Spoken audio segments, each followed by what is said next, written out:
Buenos días, jóvenes, señores, señoras y señoritas del ciclo quinto. Vamos a continuar con nuestros videos de física y vamos a mirar lo que es el movimiento rectilíneo. La cinemática es la parte de la física que estudia el movimiento de los cuerpos sin ocuparse de las causas que lo provocan.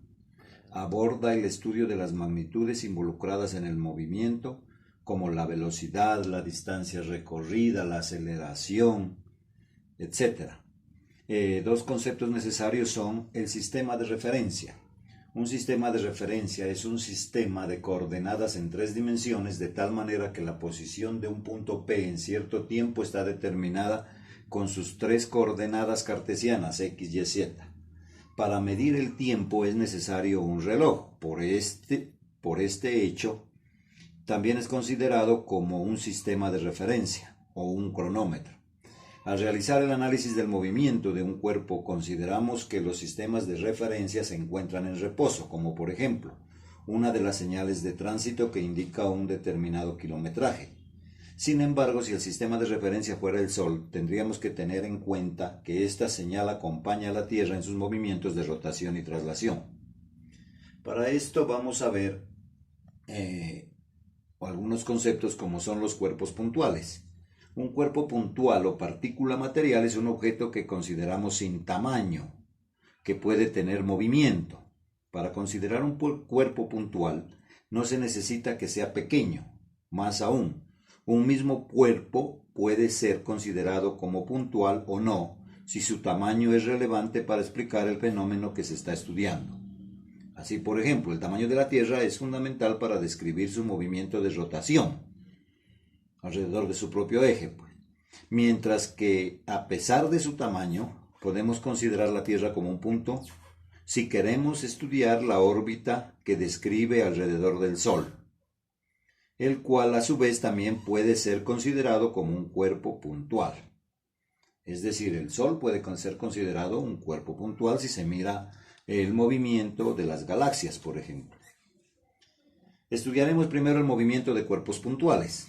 Para esto hay que tener en cuenta la trayectoria y la distancia recorrida y el desplazamiento, que son conceptos diferentes.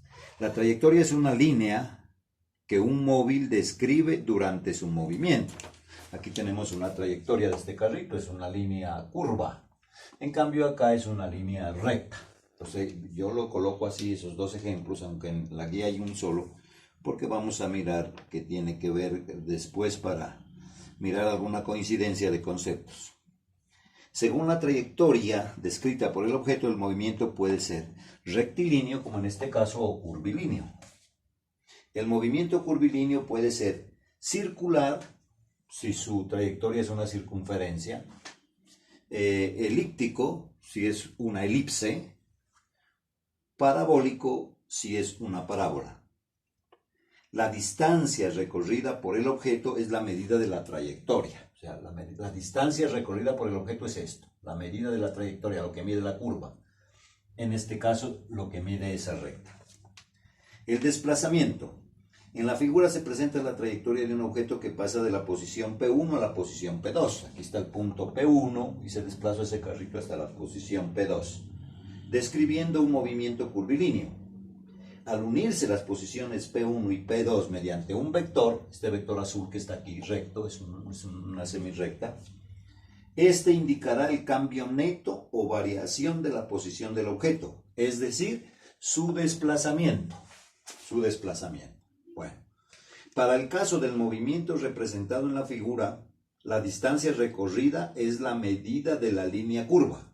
La distancia recorrida es la medida de esta línea curva, o sea, lo que él recorrió, descrita por el objeto en su movimiento. El desplazamiento es el vector que va de la posición P1 a la posición P2.